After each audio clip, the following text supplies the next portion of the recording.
Hello, everyone. I'm Bart Rimez, co-founder at Secoya Technologies and currently the technological leader for all of crystallization technology, also the technology that I invented in the past. We will discuss today the live webinar here of this crystallization device, but let me first shortly introduce Secoya Technologies as a company. So we are a Belgian spin-off company located in the center of Belgium in Louvain-la-Neuve. And we have been developing different technologies inside of the chemistry processing world. So besides the crystallization technology, there are two other main technologies that we have patents on and that we develop a technological platform, like the emulsification and encapsulation platform. In this technology, we are able to generate droplets, single or double emulsion droplets, where we can capture different materials inside and generate amorphous solid dispersions and any other materials inside. On the other hand, the prevaporation technology is much more of a purification technology. There we can completely miscible solvents demix from each other thanks to the affinity with the membrane here depicted in green, together with the partial pressure of the molecule as such. And in this way, we can separate for many of your biologicals, we can separate ethanol from water, for example, or get rid of any other unwanted solvent inside of the liquid. And so you can completely purify the material. But today, the focus will be, of course, on the crystallization technology. This technology was really developed to downscale the reactor size in which we will conduct the crystallization to the size and the speed of nucleation.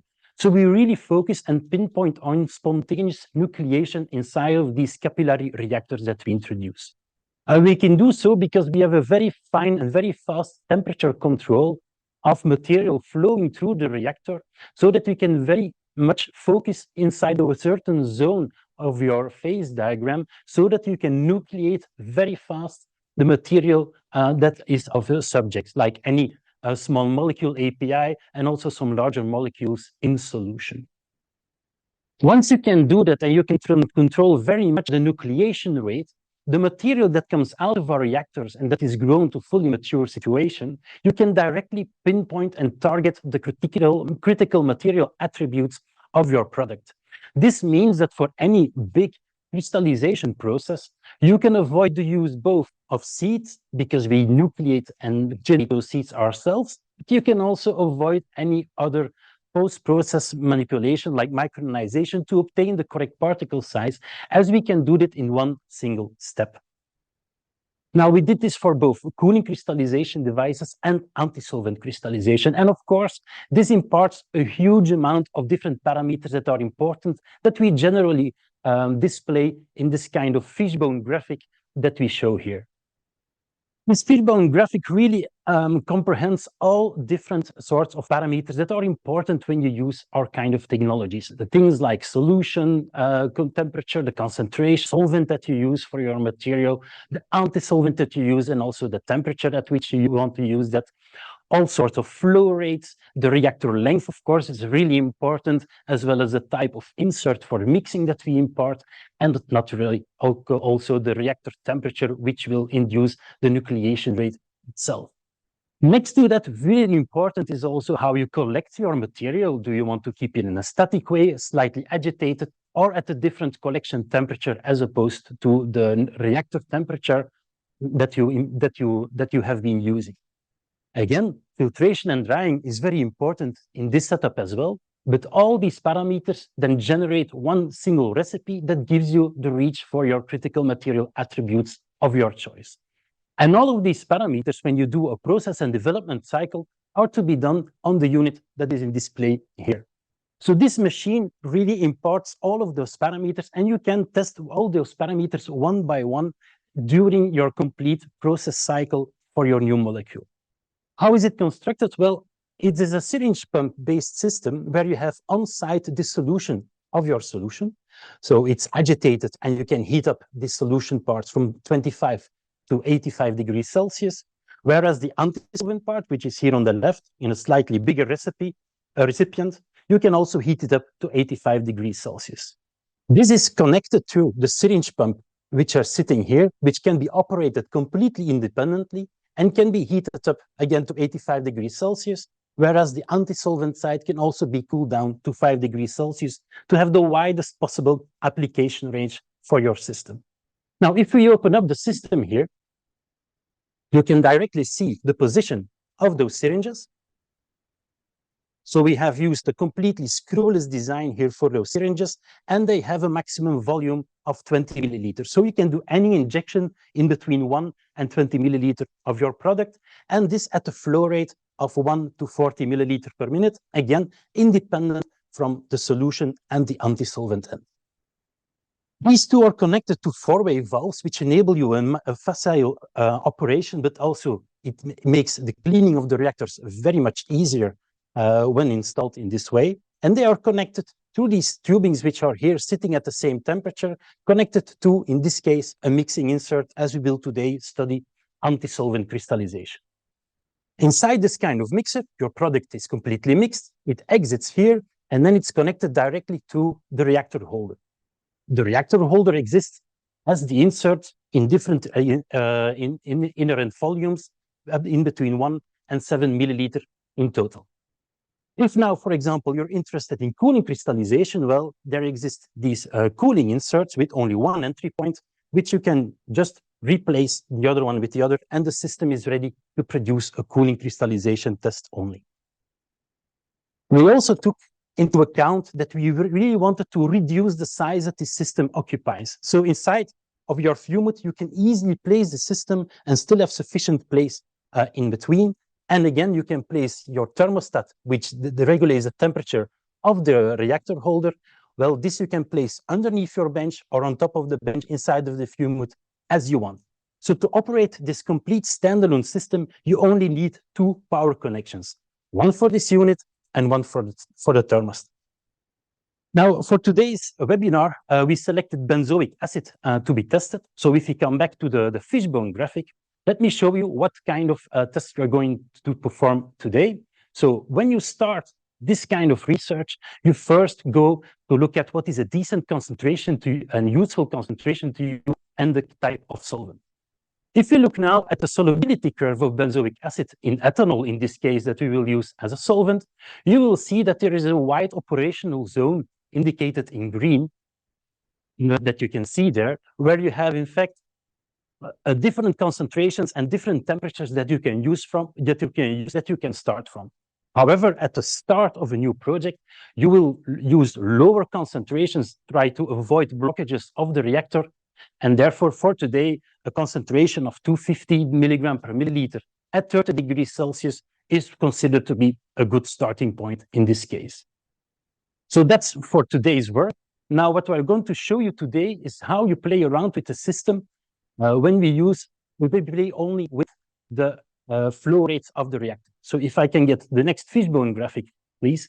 Yes, so you'll see that all other parameters will be fixed for today. So the reactor volume and insert, we won't change this because it's work that you will be doing eventually in the end, once you start to master the reactor, the reactivity of the system as opposed to the conditions that you impose. Reactor temperature, antisolvent temperature, also less important for today.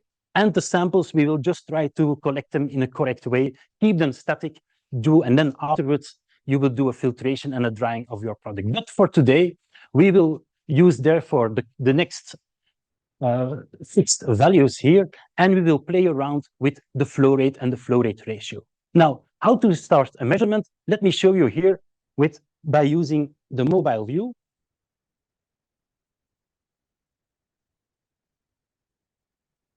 Like that. So this is the view of the screen, and also here you see very nicely the insert, but I will shut down this box here for the moment, perform the test. That's just a safety measurement. It won't change anything of the measurement itself. So you have to perform a user login, of course. Once you have done that, you can define your test. Now, of course, I pre-filled this, but in this case, we have the webinar that is going. As it is the second webinar of today, this is test series 002. The acronym of the tests are called BENZ, for benzoic acid, of course. And so all the other parameters are filled in this case. Now, we have also put in sample start number 1, because every next test that we will do with these settings, we will just have an incremental increase of all the tests so that all data is maintained and preserved inside of the computer of this unit. and the data can then later on be extracted in an Excel file or other, so that you can always retrace all measurements that you have been doing up to now. So we go back to the home screen. In the reactor setup, we will describe here what kind of insert that we use, and also the standard 3 milliliter reactor, which is in this case in place. Of course, these are things that you have to put in manually. Once you have done this, we can start the test.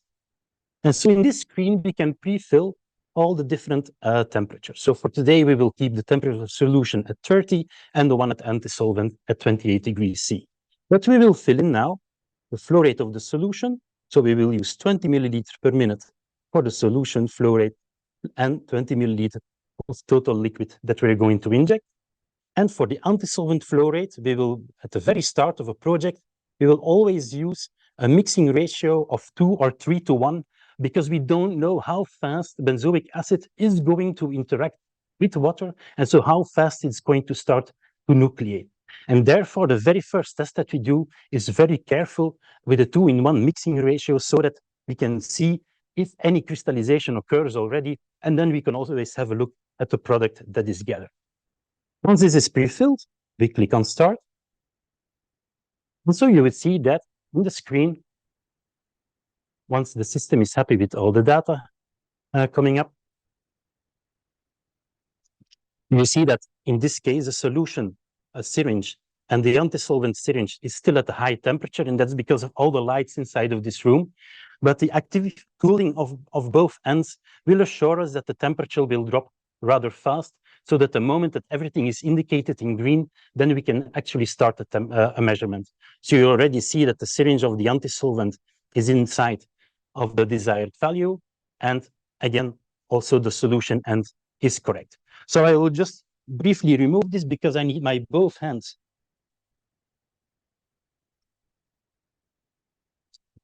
to perform this test, of course. So once everything is indicated in green, we can start the test. So firstly, we have to check that the connections are correctly made in between the solution ends and the antisolvent end using the four-way valves. They are in the correct position, so we can click on Next, so that you can see that the syringe pumps are already moving up. Now, what I'm doing next in every test that I do is that I already put some air inside of these disposable syringes, which we always use to clean the reactor in between tests. But what is important in this case is that the liquid that is now flowing from the solution end into the syringe, well, not for benzoic acid, but other molecules, it can be a problem that in between tests, this material can already start to crystallize inside of the tubing. And so that's something that by all means we want to avoid. And therefore, in between the sucking up inside of the syringe and squeezing it through the reactor, we will empty these lines here using plain air. So the system is nearly done.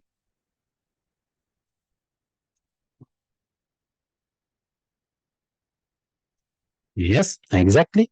So what we do next, and that's also what the system asks in step 2 of 2 or 4, is to clean the lines. To do this, we just switch the valves so that the valves are now in connection between the solution end and the cleaning syringe, and we clean out all the air inside. What to do next is now to fill the syringes with the solvent itself, because we need this liquid to be immediately introduced inside of the reactor after we have performed the test, because in many cases it can be that the crystallization speed is so fast that due to too long static times inside of the reactor, that the reactor starts to block. So we want to install these cleaning liquid right at the start before we perform a measurement. Okay, so we have done the cleaning, we acknowledge it on the system, and now we can look if every parameter of the system is in green. This is the case. If the connections are made, that's already okay as well. And so we are able to click on Next, and already now the system is pumping inside the insert and then to the reactor. So what it will now obtain is a stable flow, as you can not yet see, but this is a stable flow of the material coming out. So once we are happy with the stability of the flow, we know that we are in equilibrium conditions of the pumping speed, and so we can collect the sample. So the sample in this case seems to be transparent. So as expected, low mixing ratio. So we have a slow crystallization. So we won't expect to have too many crystals coming out at this point in time, as was expected. So you just wait until the sample vial is filled. So you can use any kind of sample vial of your choosing. That really doesn't matter how you collect your sample, of course, in this case. I will just close down the sample vial, and we let the system completely empty the syringes, like is now the case. And once the test is done, the system asks you to clean the reactor. So therefore, we switch back again the four-way valves so that the cleaning liquid is into contact with the reactor, and we empty the reactor using the ethanol itself. Like that. Now, I always inject a secondary injection with pure air in between tests, just a little bit better to clean out the lines more than with only pure ethanol in this case. So that we are sure that we have a fully clean line after a test. Now, this test itself, it doesn't result in very fast crystallization. I see some small crystals already appearing inside, but this is really something that you need to grow to get to equilibrium state, and then to filter and dry that material. And then this kind of crystal comes up with a microscope. You see very large crystals in this case, so slow nucleation rate, large crystals, very logic. And also these typically long, elongated, needle-shaped crystals of benzoic acid. If you look at the particle size distribution of this, you also see that the average particle size runs in the hundreds of micrometers in size. So the good thing is 2-in-1 mixing ratio means we do have crystallization. On the other hand, of course, the crystal size is way too large for the moment. So to amend this, of course, the next step would be to increase the amount of antisolvent that you add to the system. And so therefore, we would do then a mixing ratio of 1-in-1. So 1 part of solution to 1 part in antisolvent. So to do that, we already programmed the second test on the unit. So let me switch back to the mobile view. So we have completely done the test like this. And so now here we can immediately change the flow rates. So let's say that for a test now that we put in 10 milliliter per minute for the flow rate of the solution. So we won't be using too much liquid. So let's use 10 milliliter of solution as well. And we keep the flow rate of the antisolvent to 10 milliliter per minute as well as a total volume, again, of 10 milliliter. So that's the only thing we need to do to program this next test. So we can start this. All temperatures are very much okay. So we can already click on next. And so you can immediately see here that your pumps already, although slowly, they will just increase in size. Now, I have to free my hands again to be able to fill up the syringes. So let me put this away. And so again, as I did before, we need to fill the syringes with plain air. Like that. It is also important to mention is that this system is completely screwless. So it means that at the end of the day, when you have done all your testing, you just take out this those plates here, and you can just by putting this up, you can take out a syringe, take out the valve as well, and do a complete internal cleaning of all the tubing, all the valves, and also the syringe itself. So it means that the robustness of the system comes very much from the fact that both you have very homogeneous way of production, but also you can always completely clean every day the complete internal parts of the system. We found that very important in this case. So it has done the taking up of the liquid. So we changed the valves into the position that we can clean the lines with air. That's done. And so again, like before, we take ethanol to clean the lines in between the tests.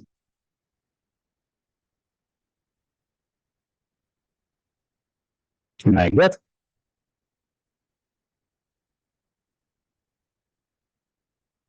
So that means as well that the connection of the valves is in the right position to inject from the syringe into the insert. So we acknowledge that we have clean lines. We just do a final check of all the positions and the temperatures. And if we're happy and that's the case, we just start the next test. And so it's already flushing. Let me take just a sample vial again. And so again, as before, the moment that we have a stable flow, now there's still some air bubbles coming out, but this is a stable flow. We take it out, and we then just collect all the product that's coming out here, like that.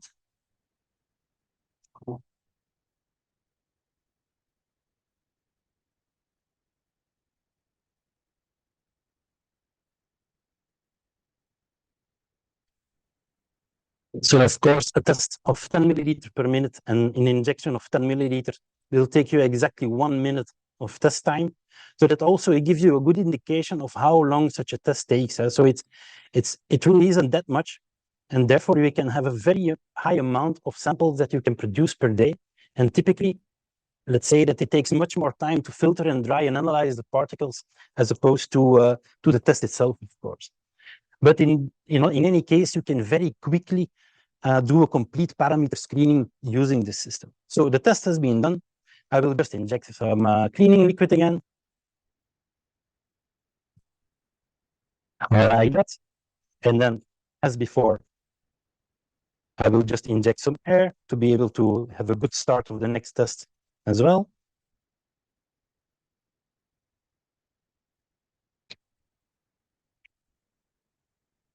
Yes, that's okay. When you see the bubbles coming, it means that's fine.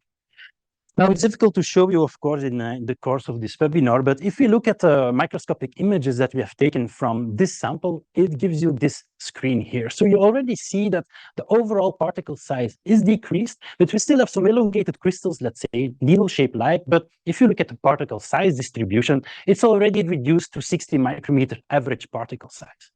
On the other hand, you see at the very high size bin here, you see a lot of big crystals as well. So we know that the particle size distribution as such is not ideal yet. However, it's going into the right direction. Now, what's really important with the T-cross, so the cross-mixing insert that's depicted there, is that when you have this cross flow of two liquids touching each other, the demixing inside of the reactor is very chaotic. And so the higher you have your flow rate of the collision entering both leak streams entering each other, the higher that intensity, the smaller the demixing domains. And therefore, you will generally obtain smaller particles because you would have higher nucleation rate thanks to that increased flow rate. So to do that, we have to just simply on the instrument put in a higher flow rate for both the solution and the antisolvent, and then just have a test to see what is happening if we do that. So again, let me take the mobile viewer. So I think you already get accustomed as well to how the system works. So very easy. So we say, yeah, of course, we have cleaned the reactor, so that's fine. And then again, we just have to increase, in this case, the flow rate of the solution. Let's just take a 20 milliliter in this case as a sample volume, the flow rate of the antisolvent at 20, the volume of the antisolvent again at 20. So that all these parameters are exactly the same. So we keep the same mixing ratio as it is before. We just increase the collision energy by increasing the velocity of the flow inside of the reactor. So we're already okay for the next test. Like that. The system is completely happy. I'm happy with the position of the valve. So we're ready to take up again some liquid. And so that's happening now. Usually when we start up with these kind of process developments, it takes us generally, let's say, a couple of days to a week in order to already obtain some crystals using this kind of methodology, of course. So because we don't know the molecule, it might be a different solvent. And so it's a little bit of research to look for what condition would work best. But in many cases, after that proof of concept, let's say of 1 week time, then we are able to go to the next cycle in the development. And so that we can effectively work towards the desired critical material attributes of your product. So that could be both flowability of the product at a small scale, the particle size, the stickiness of the material. All of those parameters are really important. I was forgetting to put some air in the syringe, so let me do that now before the system has finished pumping. It's there. So again, we already put the valves in the correct position to do the injection, and in the meantime, we inject some air so that the lines are nicely cleaned, like this. So very repetitive, of course, but that's the basic idea, so that the operations that you do are very standard-like, so that whenever you change a parameter, that you know that it's a change in parameter that imparts the change and not some operational variability, because that, of course, is something you want to avoid in this kind of development. So we put back in the syringe. The system is ready to produce. We have cleaned the lines, so that's fine. And so we're, again, already okay to do the last injection of today. So let's start the test. It's going. Let me take a sample vial.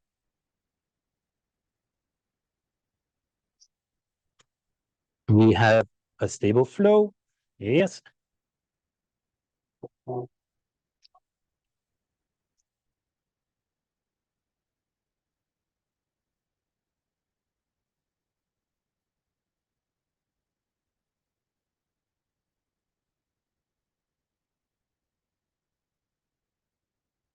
Like that. The remainder part we put in the waste, like this. Just put a cap on that.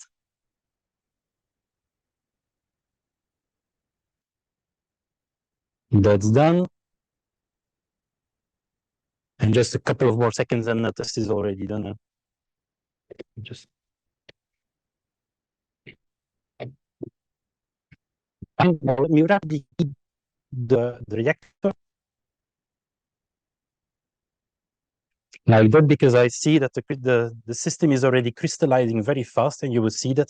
Let me just put some air in it and I will show you the vial.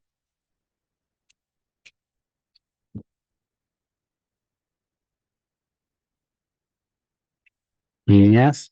And you see here effectively that you already obtain, let's say, an opaque material inside. So we let this grow to equilibrium rather fast in this case. And then you can just, again, like before, you filter and dry that material. And then this is the microscopic image of the product that you obtain. Now let us stay for a little while on this image, because you also see that you don't have, in this case anymore, the long needle-like shape crystals of benzoic acid. So due to the increase in nucleation rate, and therefore we obtain a smaller particle size, you also avoid the formation of these long needle particles. So you can have, as a function of the nucleation rate, a huge influence on the crystal morphology as well.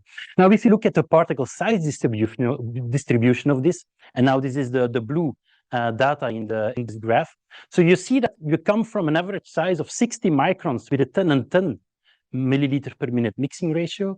And now with just by increasing the mixing, in fact, the flow rate, we have the same mixing ratio, of course. You just decrease by 2 the average particle size of your material, and you also obtain a more narrow particle size distribution. And that is, of course, exactly what you want.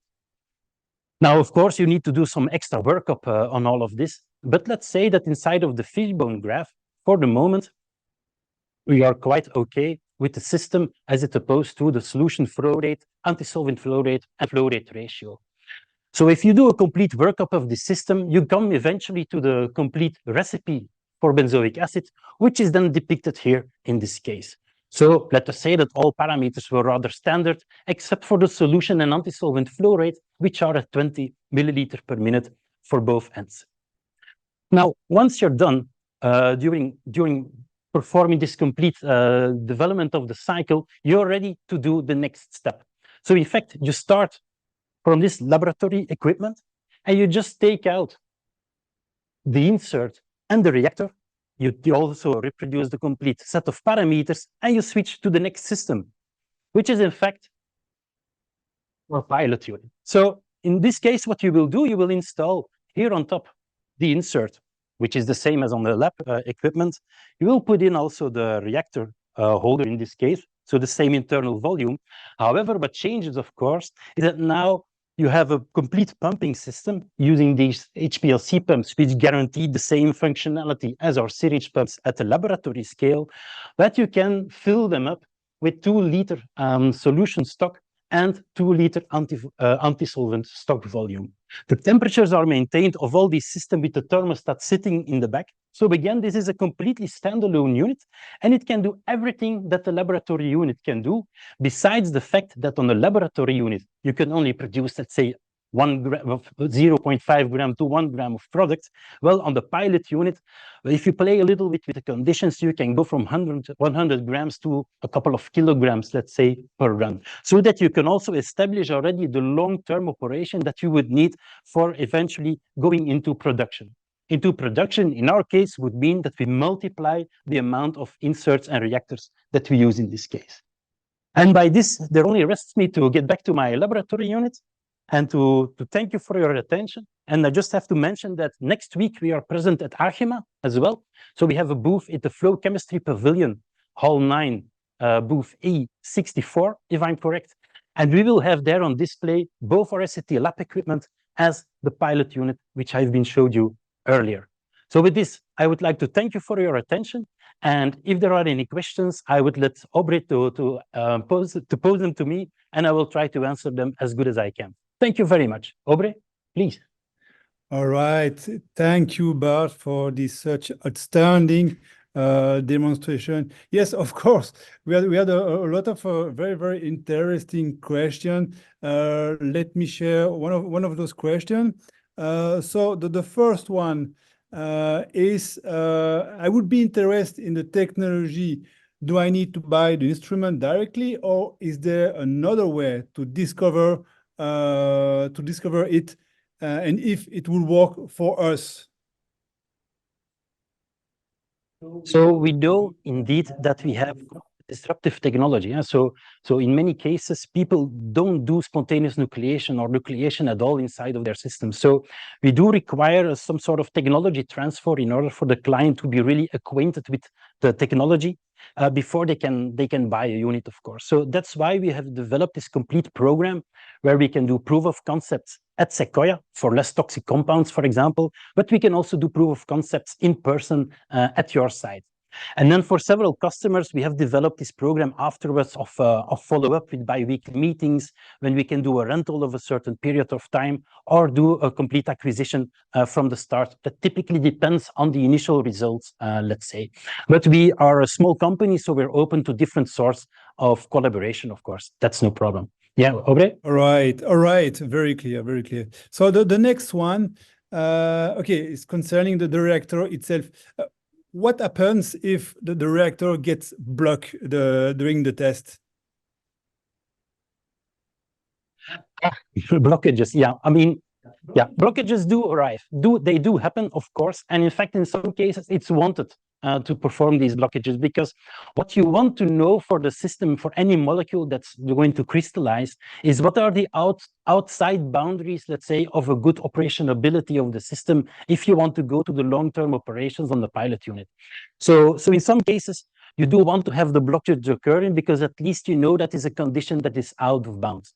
So whenever a blockage occurs inside of the reactor, because it's mostly here, of course, that this happens, well, at least already the cleaning protocol, the simple cleaning protocol already helps a lot. But if you're too slow, because that also happens to me from time to time, you can always use the thermostat, in fact, to heat up the inner part here, so that you can dissolve a little bit already the crystals, and then to start squeezing out using the liquid. If that's not good enough, you can still take out the holder, put them in a furnace to heat up even more. And in the extreme case, sometimes you do have to replace the system. Now, we call these reactor holders consumables and single-use consumables. But in the end, we see that customers typically use for a couple of months on end the same reactor, because they don't have so much blockages, in fact, occurring. And therefore, they can use these reactors for a longer period of time. We only try to convince our customers to switch from reactor in between different projects, of course, because of the reasons of contamination and others. But usually they tend to resist a shock, let's say, more or less. Yeah, Aubrey, next question, please. Yes, next question. All right. Yes, the next one directly concerns the crystal growth. How long does it take for the crystals to grow?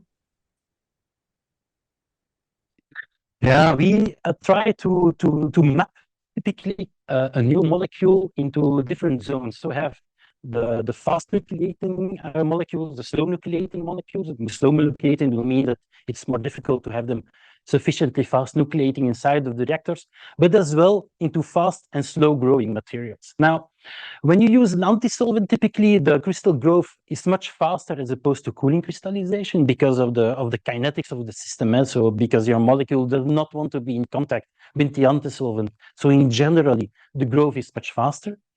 But we have in the extreme case, we have situations where we had a growth cycle of hours on end, where we had to prove that effectively what is nucleating inside of the reactor is just grown as a crystal to its equilibrium, that we didn't have any secondary crystallization.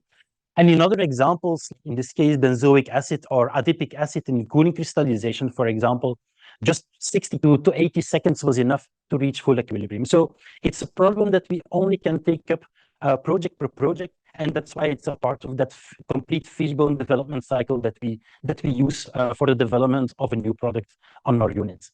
Next question, please. All right, next one. Let me select.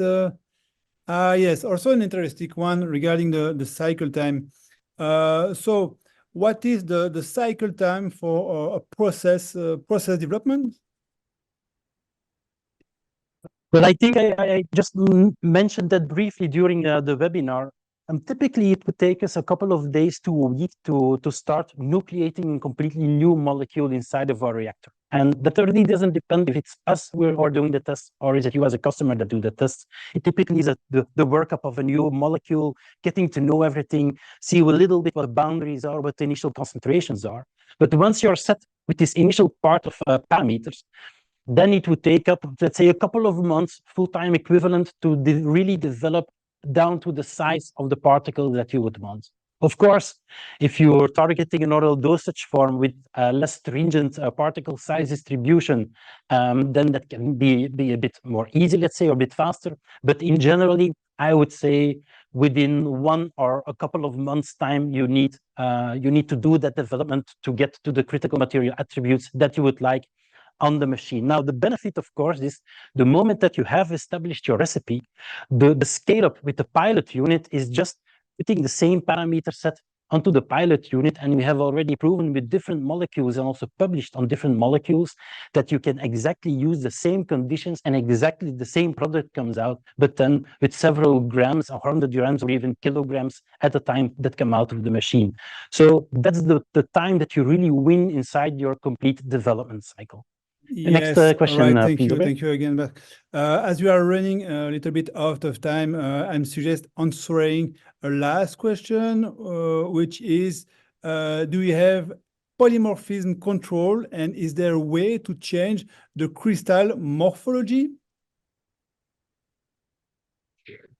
Yes, let me first talk a little bit on morphology. So as I've showed you, it's not always the case, but usually when you have these issues with needle formation or difficult morphologies due to the preferential growth in one direction, it's about playing with the complete nucleation rate that you can have this control over the morphology.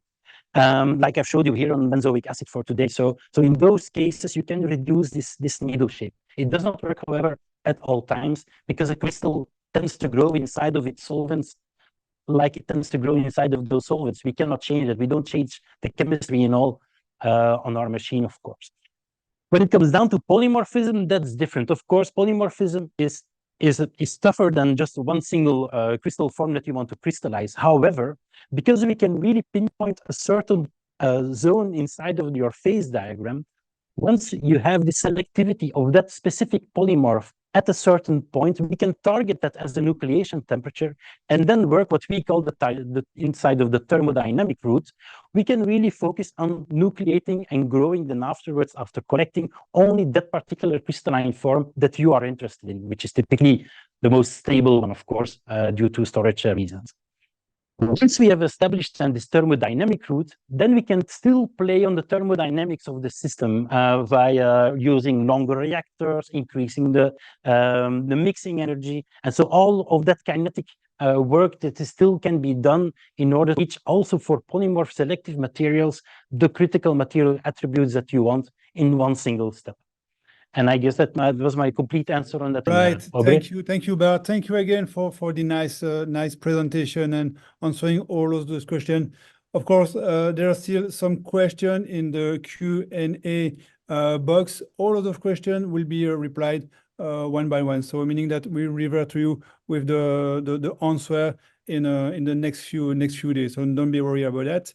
And on behalf on Secoya Technologies, I would like to once again thank you for joining us today. Thank you, Bart. Thank you, everyone.